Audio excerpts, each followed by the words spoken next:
worries. So, good evening, everyone. We are here back Saturday evening with our special guest today, Dr. Kecia Ray, who has made this special, um, you know, time for us to talk to our community. And I haven't personally met her, but I have interacted with her online, and she's got so much to share. So, without saying much, I hand over to you, Kecia, and we will talk at the end of the show. Over to you. Sounds great. Thank you so much. Good evening, everybody. I come to you from Nashville, Tennessee, in the U.S., where it is steamy hot and 7 o'clock in the morning. So I'm so thrilled and honored to be with your community today. I follow you on Facebook, on Twitter, on everything, and I wish I could be a lot more involved in the community. It's such a warm, embracing, and intellectual community. So I'm really honored to be here with you today. And what I have chosen to share with you today is some really cool, I think it's really cool research that I've been investigating in preparation for a book on screen time. And so I'm really looking forward to hearing your questions and comments at the end. That'll help me determine if I've got the right idea around developing this book even further. But I came up with the concept of the book when I had my child. And when my child was born 2 years ago, almost intuitively, she gravitated to technologies, to phones that people were holding, to televisions that came on. And I became aware that no matter how much I was trying to limit the amount of exposure that she had to digital screens just because she was an infant, it was really challenging because so many screens kind of penetrated our environment. And then I started looking at research to see, is it a good idea for her to see screens, and how frequently should she see them? And that is where this presentation comes from. So let's get started. Basically, let's just start with some stats. 7 digital devices on average exist per family worldwide. 7. So that means that worldwide, in any given family, each of us have at least 7 devices. Now that's going to include televisions, iPads, or any kind of tablet device, any kind of phone device, any kind of digital device. 7 per household. The next piece of stunning research comes out as a result of COVID. Pew Research conducted a study as a result of COVID. We know that COVID accelerated the amount of access that every household had. This one particularly was looking at the internet, and they surveyed 34 countries. 32 countries reported that they had a significant increase of internet use, and predominantly in the ages 18 to 29-year-olds. And Indonesia took us kind of a big lead, with 89% of the people in that age category saying they use the internet daily and typically on a smartphone. And only 24% of the 50 and older. And that's probably because of, obviously, COVID and the impact that COVID had on our educational systems, where millions of students were prohibited access to education because of the virus. So I've looked at research from 2017 to present, and I've pulled out what I think are the most impressive studies on this topic. So it wouldn't be right to present on screen time without looking at the research that's been conducted. And the research comes from several areas. It comes from sociologists, from medical research, and from education research, the field that I'm in. And because each is looking at completely different aspects of screen time, it's somewhat challenging to kind of triangulate the studies and come up with a generality, but I've identified some of the most recent pieces that I believe represent the most current thinking on the topic. So let's dive in. First, this particular study analyzed 44 articles from across 16 countries. So it's basically a lit review of sorts. And they used Hollis's 5-staging scoping review methodology, which is how they identified the articles. And they basically ran a search. They were looking at articles published between 1999 and 2019.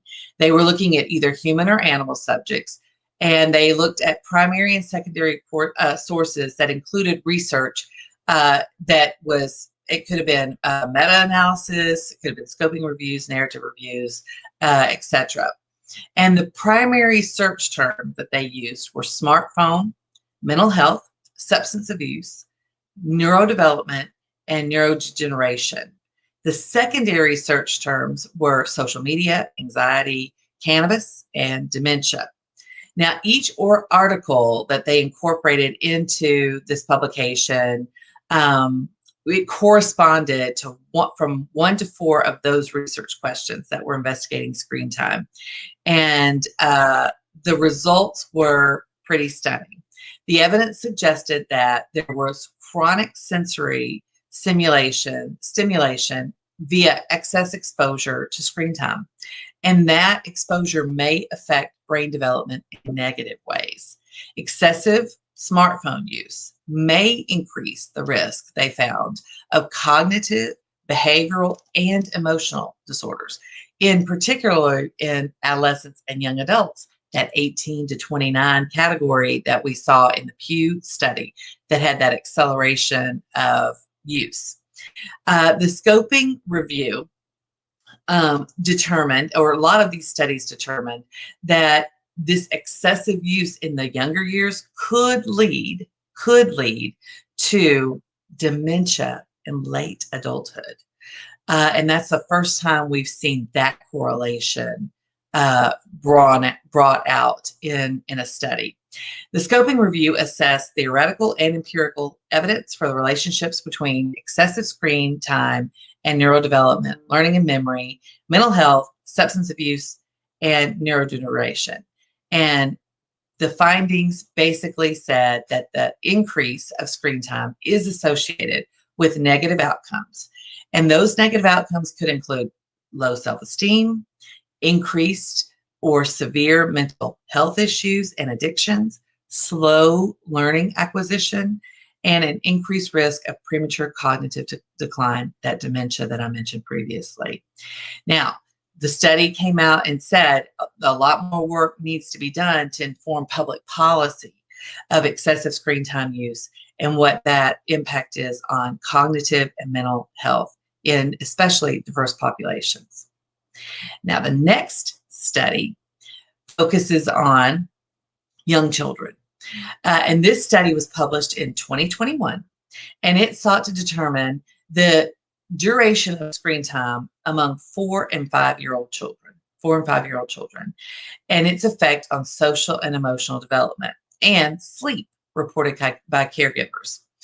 And the data was found at the National Center for Education Statistics, NCS. And additionally, the research examined associations between screen time and physiological well-being measured in 4 and 5-year-old children. And that would include self-control, distractibility, and sleep disturbances. And this had a pretty large population. They studied 2,145 caregivers and the children that they cared for who were aged 4 and 5. So in some instances, the caregivers had 2 or 3 children if they had triplets in that category. The study employed a cross-sectional study design with bivariate statistical tests to understand screen time's role in 10 survey questions. And these survey questions were categorized under self-control, distractibility, and sleep. And the study found that children who spent time on digital devices were lower in social and emotional well-being than children who did not spend time on it. or at least spent less than 2 hours a day on it. High users of digital devices were significantly more likely to display decreased self-control and were very distracted, a lot more distracted than children who had less screen time. And these children had lower task persistence and difficulty following directions and sitting still. So they weren't diagnosed ADD or attention deficit or any of the other we'll just for the sake of this presentation call it disorders, but they did start seeing signs of that behavior in these early years. Higher users of digital devices sleep less and do not have consistent bedtime routines. And high users of digital devices may suffer from irreversible damage to their developing brains and limit one's socio-emotional abilities to succeed in school and beyond. 4 and 5-year-olds. This next study looked at the use of digital devices among very young children, and they looked at, and in this sample, it was a 4-year longitudinal study. It was published in 2020, and there were 422 children in this longitudinal study, which is a pretty large number for a long-term study. So there were 422 children and their mothers that were part of this study. And it aimed to evaluate the hypothesis that the use of digital devices, as smartphones in particular, and tablets at 4 years of age is related to later dysregulation symptoms and to lower academic achievement, both at 6 and 8 years of age. So that would be year 6, year 8 in school. Children's mothers were asked whether or not their offspring had access to digital devices and what was their average screen time on a typical day. And mothers were also requested to specify whether they used to participate in their children's activities during screen time or whether the children was independent on the screen during that time, and to report their offspring's emotional and behavioral functioning in a typical day. The children's teachers were administered the teacher's report form, including the competence part to evaluate academic achievements and possible dysregulation symptoms of their students. The structural equation modeling showed that screen time at 4 years of age, the child was directly, positively, and significantly associated with dysregulation and negatively associated with mathematics and literacy grades at 8 years of age. And these results can certainly help us in determining what the guidelines need to be for our young, very young children. Now, this next study starts really looking at adolescents and the impact, the long-term impact that we're seeing if they start at a young age and continue with this excessive screen time use. So this is a study of 3,826 adolescents, 3,826 adolescents. And they looked at both their use of social media and television, and they were looking at symptoms of depression in adolescents, and they based it on repeated measures. The findings here, the secondary analysis was from a randomized clinical trial assessing the 4-year efficacy of a personality-targeted drug and alcohol prevention intervention. So they were looking at the correlation between screen time and basically abuse, substance abuse. And the study assessed screen time and depression throughout 4 years, and it used an annual survey in a sample of the adolescents who entered the 7th grade in 31 schools in the greater Montreal area. The data collected were from September 2012 to September 2018. So this was pre-COVID, which is an important note to make at this point because we really haven't seen the impact of this significant increase of access that COVID has brought on. The independent variables were social media, television, video gaming, and computer use. And the symptoms of depression was the outcome measured using brief symptoms and inventory, a known inventory tool for observing symptoms of depression in adolescents. And exercise and self-esteem were also assessed to test displacement and upward social comparison hypothesis. So out of these 3,826 adolescents, 1,798 were girls, and they had multi-level models, which included random intercepts at the school and individual level, estimated between person and within person associations between screen time and depression. And significant between person associations showed that for every increased hour spent using social media, adolescents showed a 0.64 unit increase in depressive symptoms. It's 95%. Similar between level associations were reported for computer use. And significant within person associations revealed that a further 1 hour increase in social media in a given year was associated with a further 0.41 unit increase in depressive symptoms in that same year. So the more access, the more screen time that a student has, in particular with social media, the more depressed they can become. Furthermore, a significant interaction between person and within person associations concerning social media and self-esteem supported reinforcing spirals hypothesis. In other words, the more screen time access they have, especially with this social media element, the more depressed and anxious they will become. So time-varying associations between social media, television, and depression were found, which appeared to be more explained by upward social comparison and reinforcing spirals hypotheses than the displacement hypotheses.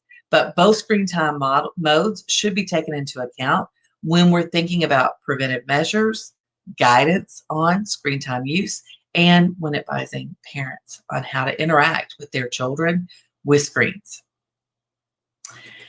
The next study is also looking at our young adults, our adolescents, and this is looking at physical health. So there's a growing body of literature that is associating excessive and addictive use of digital media with physical, psychological, social, and neurological adverse consequences.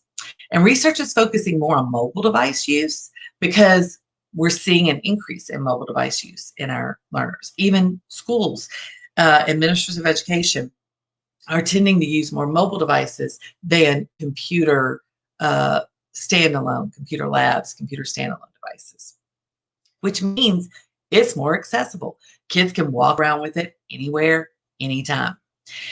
The physical health effects of excessive screen time are associated with poor sleep and risk factors for cardiovascular disease, such as high blood pressure, obesity, a low HDL cholesterol, and poor stress regulation, and insulin resistance.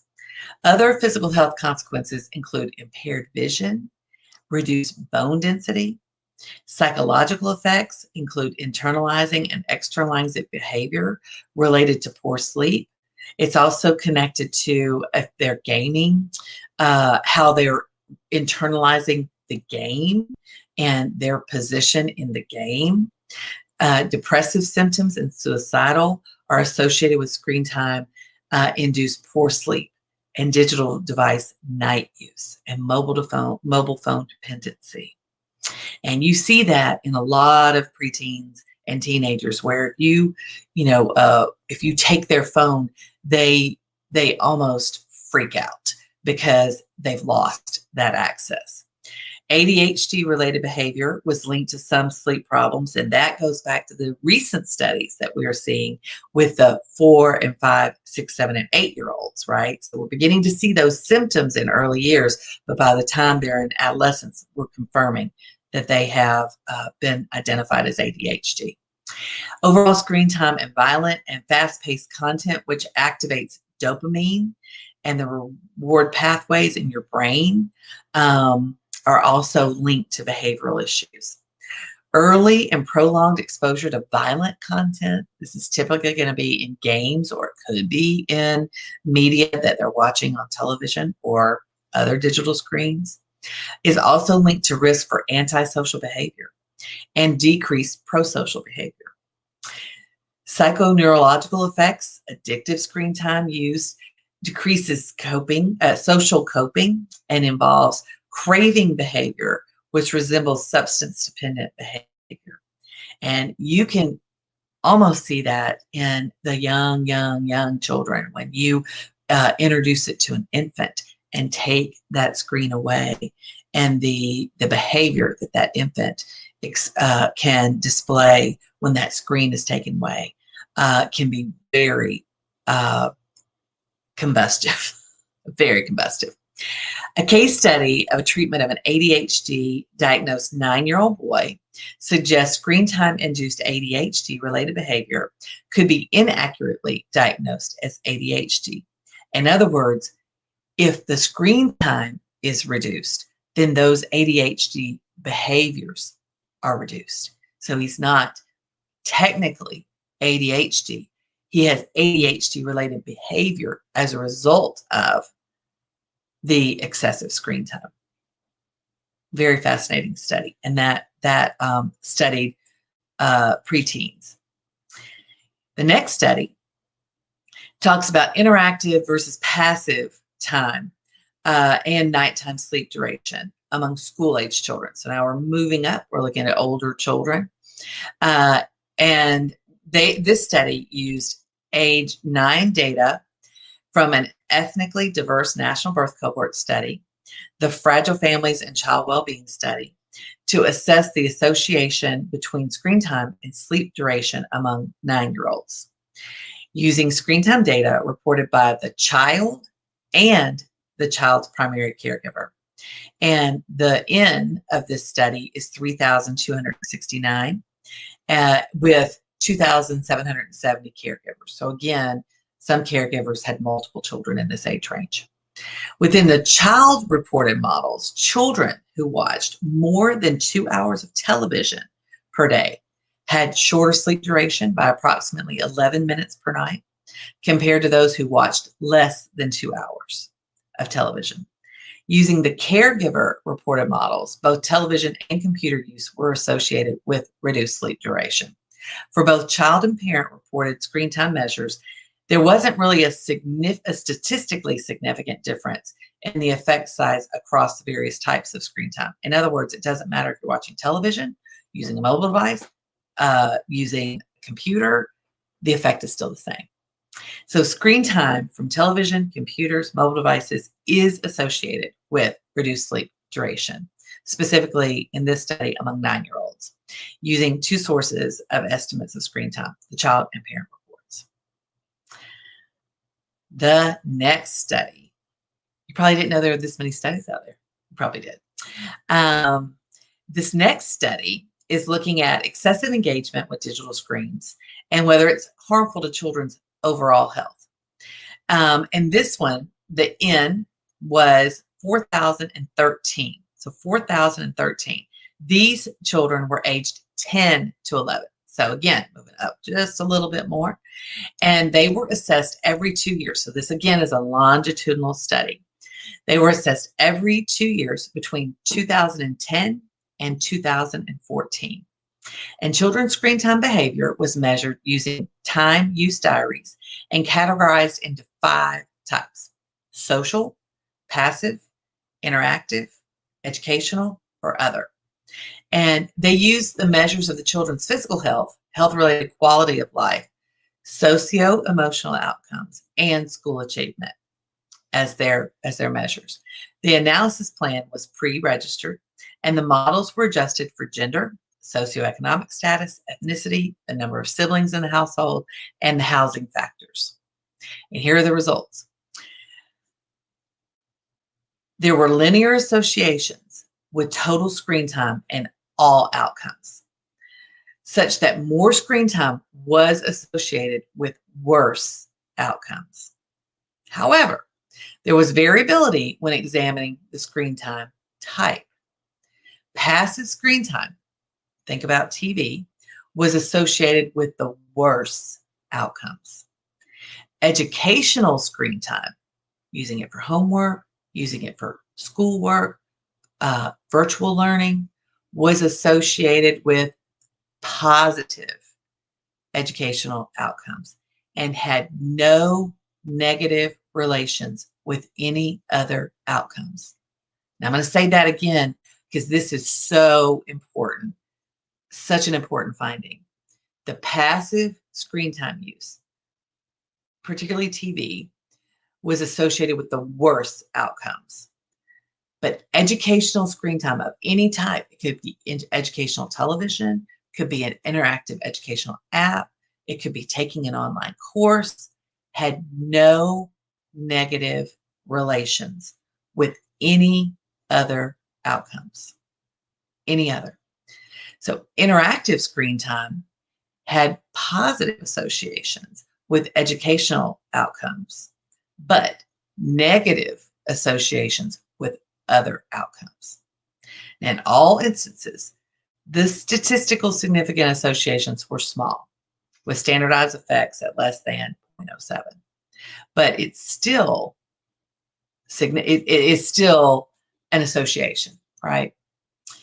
The conclusion is that even these small effects of screen time on children's outcome appear to be moderated by the type of screen time.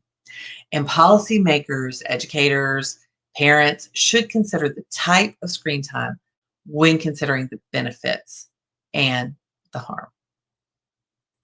The next study is, they looked at 5 to 11-year-olds, 12 to 14-year-olds, and 15 to 18-year-olds.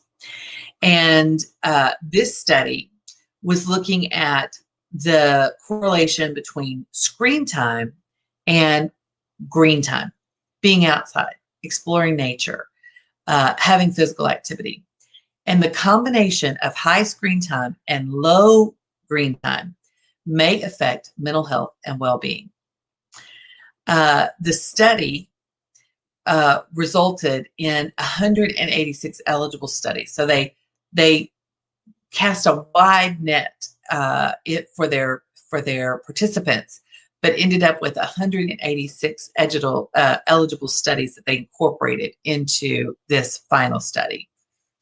And what they found was, in general, high levels of screen time appeared to be associated with unfavorable psychological outcomes. So exactly what we've seen in all of these other studies previously.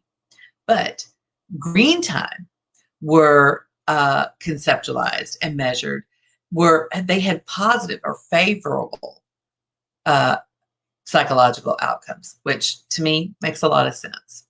The way screen time and green time were conceptualized and measured were highly heterogeneous, limiting the ability to synthesize literature. But there is a preponderance of cross-sectional studies with broadly similar findings, suggesting results were not artifacts. In other words, there probably is a there when you're thinking about balancing screen time with green time. Further research is necessary around this concept because few studies have really been done where you're looking at offsetting screen time with green time. But they believe in this study that there is preliminary evidence that green time could buffer the consequences of high screen time. So if you have a child that is compulsive with screen time, encouraging them to go outside, to experience play outside, or just a nature walk outside could begin to offset that tendency towards excessive screen time and the impacts that that's having psychologically. This study had 1,500 participants, longitudinal study from 2008 to 2010. Not as long as some of the previous studies, but still a significant amount of time. This is also looking at physical activity. So it's looking at offsetting the screen time with physical activity. And this study was done in the UK. And, pardon me. So they looked, what they found was 25% of the participants in this particular study moved from having low screen time to higher higher fitness standards. So they actually graduated from excessive screen time to excessive fitness time. The baseline screen time was the strongest univariate predictor of becoming unfit. So the more screen time that a student had, the less fit they seemed to be physically. A multivariate analysis controlled for the decimal age, BMI, and deprivation confirmed baseline screen time as the strongest independent predictor of becoming unfit over a 2-year period. So physical activity levels were also independently predicted being unfit with that increased screen time. So right now, the longitudinal data add to the cross-sectional evidence of lower physical activity and fitness in children reporting 2 hours daily screen time. So if they're on a screen, any screen, for more than 2 hours, then they have lower physical activity and greater health risk. And more importantly, when this occurs in early adolescence, it begins to provide an independent predictor for low cardiorespiratory fitness in adolescence, which can result in heart and cardio issues later. So this study and the previous study are kind of beginning to look at that physical activity and how physical activity can begin to offset, or at least stepping away from the screen, can begin to offset the impact that the screen is having. This next piece, it's not really a study, it's an article, but it's basically about the interaction between parents and children and policy. And I find this interesting as kind of the conclusion of the research, because we haven't really thought a lot about the role of the parent with the screen. We've asked some questions in some of those early studies that I talked about, but there's really no guidance on how children, parents, and the screen should interact with one another. But the rise of digital education is unquestionable, and children and young people in developed countries especially now grow up with computers, tablets, mobile phones intertwined with their development. There's no doubt that much more time is spent online compared with any previous generation, and substantial interest exists for the effects of screen time, social media, digital entertainment on various contemporary issues of child development, obesity, and mental health. But the general public and healthcare professionals typically perceive extended screen time as negative, with frequent media reports on the adverse effects of sleep, diet, social interaction, and family life. Now we know that academics can be affected, that mental health can be affected, and that there's a lot of other impact of screen time than we initially thought. What the recommendations are in this particular article is that when children are on screens, an adult is with them. Someone is with them and navigating what they're doing on the screen, or at least observing what they're doing on the screen and redirecting them when necessary or possible. And they're also helping them moderate the amount of time that they're spending on the screen. And having that special attention will hopefully help the young learner become more aware and have more self-control over their use of the screen. Young children on devices should obviously be tailored to the individual, but when introducing technology to infants and toddlers, we really need to think about the long-term health benefits or detriments and the sensible strategies for managing screen time. And I have some suggestions for you, but before that, I'll stop or pause for any questions that you might have.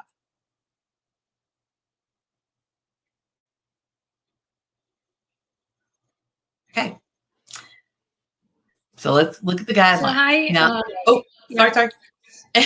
Hi, delay. hi, Kecia.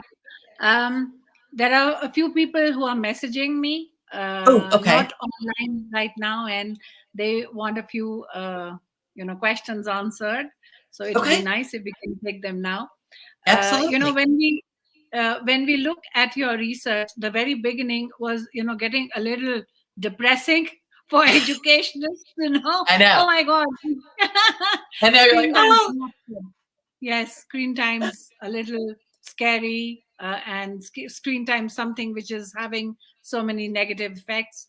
But do you think that culturally, India is a country where all the nice things that you were talking about, there's an adult, the mother in most times is not working, she's around with the children, she's actually supervising yeah, what's happening on the screen, yeah, and I think I read it somewhere that screen time is good if there's a human on the other side.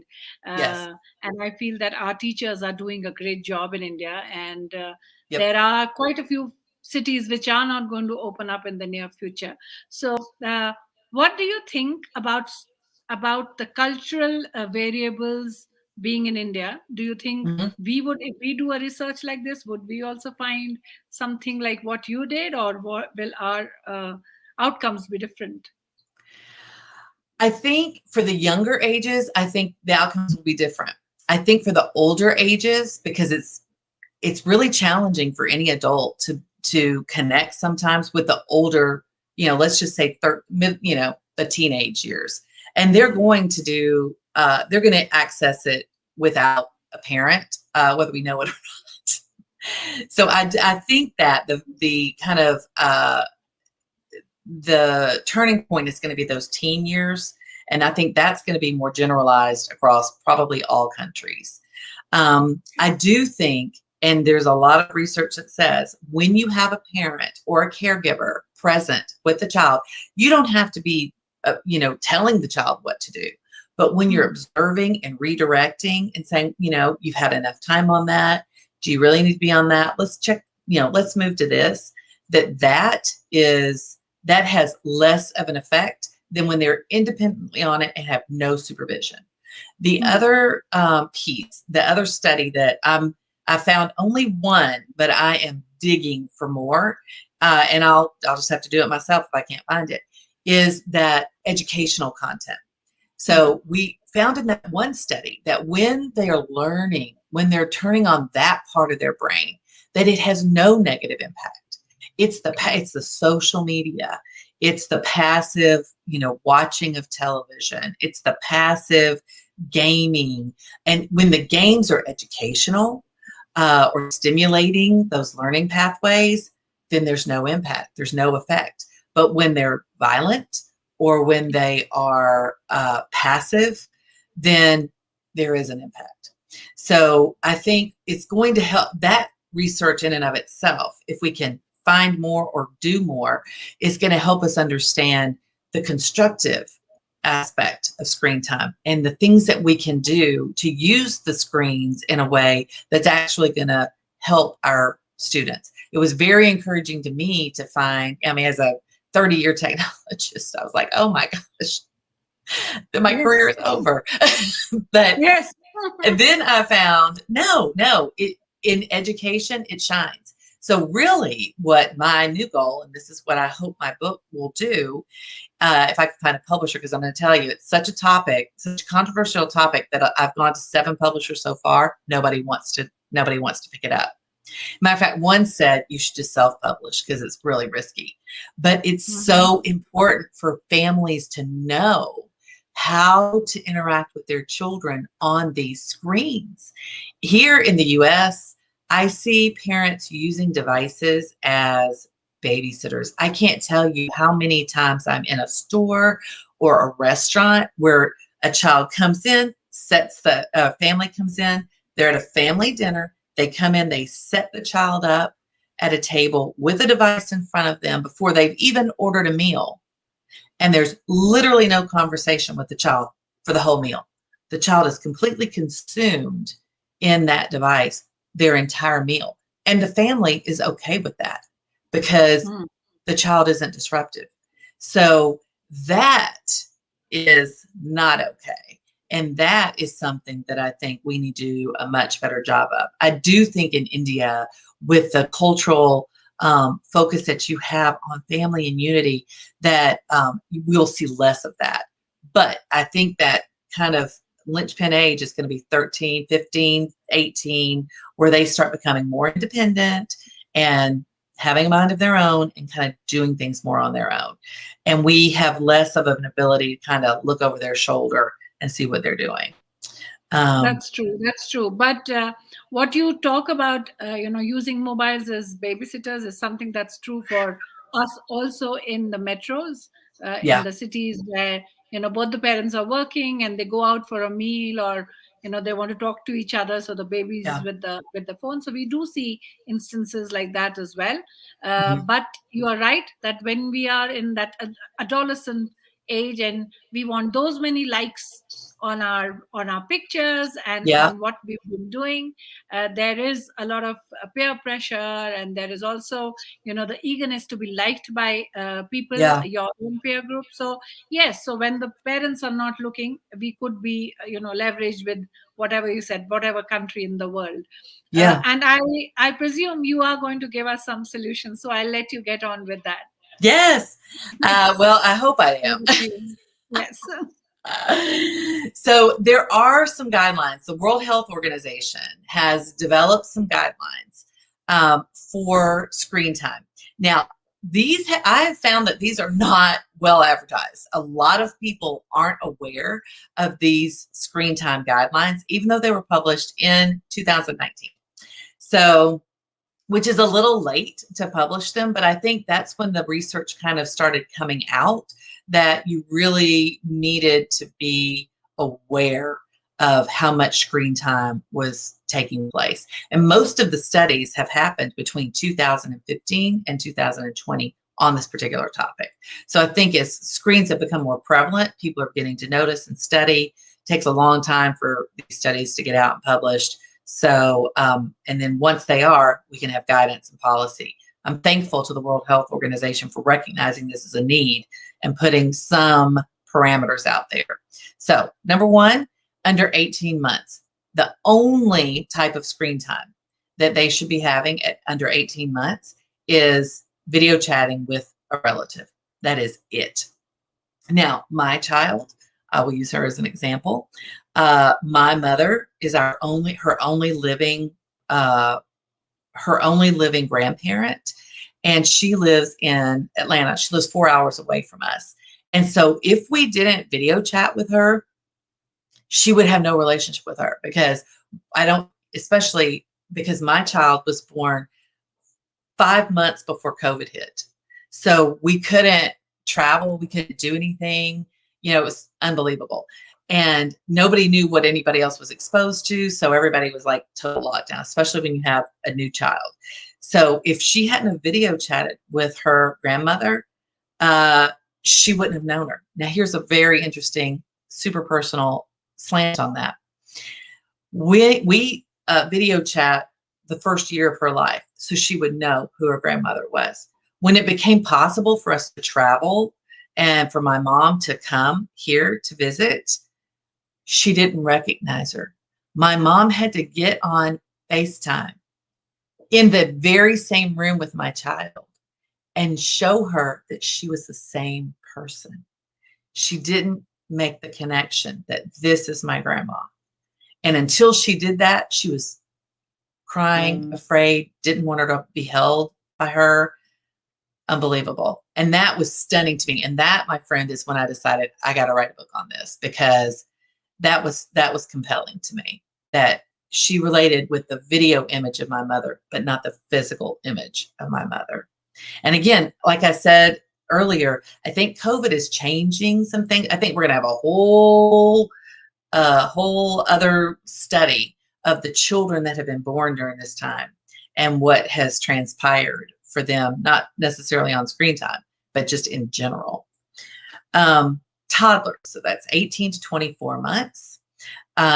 This is a super critical developmental period for them. So they really need to have as much physical and creative interaction with people as possible. That is how they acquire language, right?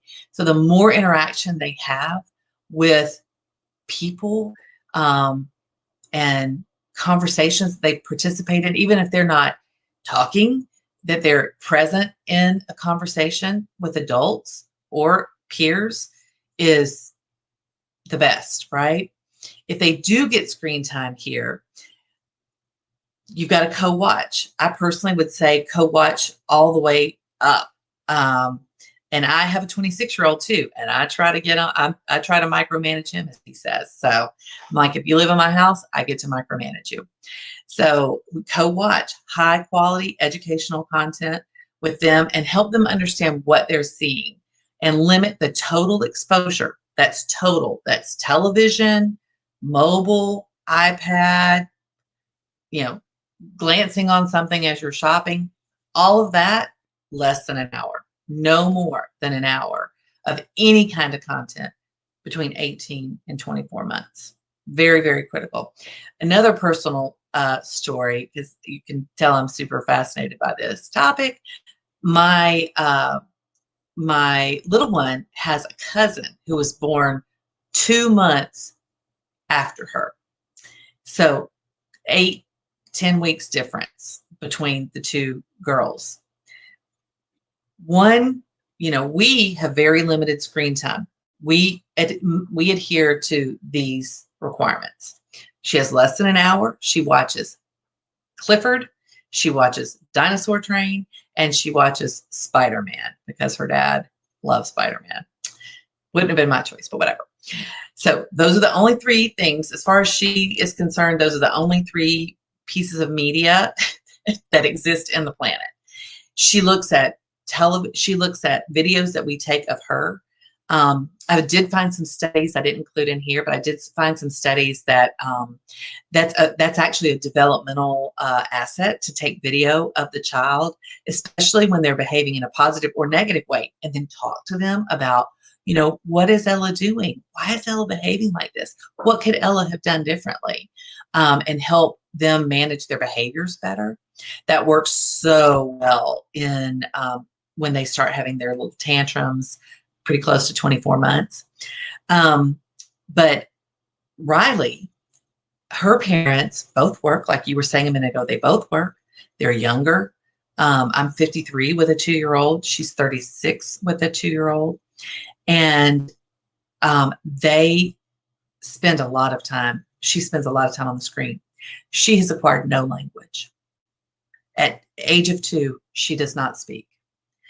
My child, incredibly fluent. I mean, she uses words. She used the word situation with me yesterday. She said, that's an interesting situation. 2 years old. I'm like, what did you say? So, not that I'm the world's greatest parent, but I do believe it's related to that screen time control and making sure that you're limiting it, especially in these language acquisition time. They really haven't totally acquired language until they're age 5. So anytime in that window, I think we need to be very, very conscientious of how much exposure they have, especially to passive, because that is when they're acquiring that's when you've really got the opportunity to help them build their language and vocabulary. And I don't think we should miss that opportunity. Preschoolers, 3 to 5, up to 1 hour a day is fine. But plan it. Make sure that you're planning TV time in advance. Make sure that you're using it as an educational tool. Because again, we found in that recent study that when we use it as an educational tool, it has no effects on the child for any kind of social, emotional, any kind of physical, no effect when it's educational. So as a parent of a preschooler, you can plan their TV time in advance and try as much as you can to resist the temptation to use them as a calming and distracted device. I have purchased so many books on how to calm my child because I'm determined not to do it with technology. That doesn't always work. Sometimes she wants to see pictures of herself or videos. But when I do need to use that, and I mostly honestly have to use it when we're out, usually when I'm in line at a bank or somewhere where I have to do business, and she kind of knows it. And but I show her videos of herself, not a video game or anything like that. So I'm still trying to show her, or I let her listen to music on it. But children at this age can have very mindful interaction with characters. So help them understand that what they're seeing on television or on a device isn't real in the world. Help them figure out how what they see on a screen connects to the world around them. Again, personal story with my daughter. She watches this show called Dinosaur Train. It's one of 3 shows that she watches. A dinosaur exhibit came to our area. I thought, oh, she loves dinosaurs. Let's take her to this exhibit. Freaked out. We had to leave within like 15 minutes. She didn't make the correlation. She couldn't see that these were the exact same thing that she saw on the show Dinosaur Train. Now, had they been the characters, I think she would have been okay. But she couldn't make the leap between these are dinosaurs, just like the dinosaurs on my show. Couldn't do it. Many types of screen media have print or other versions of content. Always try to find the book or toy that enables your child. We have Clifford books. We have Clifford plush toys. We have Dinosaur Train plush toys, so that when she's watching that, it becomes creative play. And then we do Dinosaur Train. We use the couch as the train. We all are different dinosaur characters. So we role play that story with her to begin to make the connection and help her see that that's essentially fantasy, and we're playing that game out in real life. That's 3 to 5-year-olds. Elementary, you can increase it by 30 minutes. So 1 to 1.5 hours per day. And again, this is everything. This is TV, mobile, cell, everything. This, you really have to start being consistent with time limits and how they're using and the type of media that's being consumed, trying to focus on that educational versus the passive, because this is where you're going to start seeing, as you saw in those studies, the impact on developing ADHD behaviors when they're using excessive screen, specifically that passive or the violent video games. And what you and I may think are violent, for a child, it could be a lot less than what we think is violent. So kind of look through a child's eye at that material and make sure that you're not seeing any bullying behavior, any aggressive behavior in whatever it is that they're looking at. I'll give you an example. There's a video game that has a king. It's called Royal something. It has a king, and the king is he's got a chain locked to him. It's like Candy Crush, but there's this figure, and he's got this chain locked to him. And if you don't win, he like falls and essentially dies. Well, that's pretty crushing to a young child. So that's considered violent, even though you and I look at it as, an altered version of Candy Crush. So look at it through the child's lens when you're considering that violent aspect of it. And when they're 6 to 10, they're entering school. So you really don't need to use screens as a habit before homework gets completed. It's better not to use it as a reward. It needs to be something that's just kind of a natural part, like now it's screen time or They need to do homework before they get on any kind of pleasurable activity. But I wouldn't, and the research is kind of clear on this, I wouldn't say before you can get on your computer or your mobile or social, you need to do this. You can say it's homework time now. And after homework time, then you can do any of these things. You can go play outside. You can look at your screen. You can do blah, blah, blah. But don't, try to manage that, because it starts to put value on the screen over green time or anything else. That green time study had a big section of literature on that. And then while developing their tech skills is important, make sure there is a balance between laid back time during this 6 to 10. So, this is when you're really starting to introduce digital literacy, awareness of what they're searching for online, what their digital footprint is going to begin to look like. By the time they're 14, they're probably going to want some kind of a social page, usually. But this is when you start kind of laying the foundation for what would be acceptable in that environment, especially if they have older siblings or friends who are going to have those pages already. And then begin during this time, the 6 to 10 time, to help your children make that choice. Help them in the home or help them in school learn how to make better choices and have self-control. That's connected to that SEL initiative of controlling my own behaviors. So help them understand how to make better decisions when it comes to selecting screen time.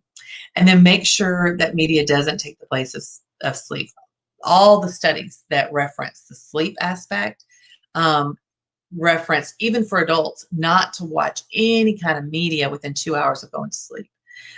It can really affect your sleep habits if you are on a device, a computer, television within 2 hours of your sleep. And if you don't believe me, try it.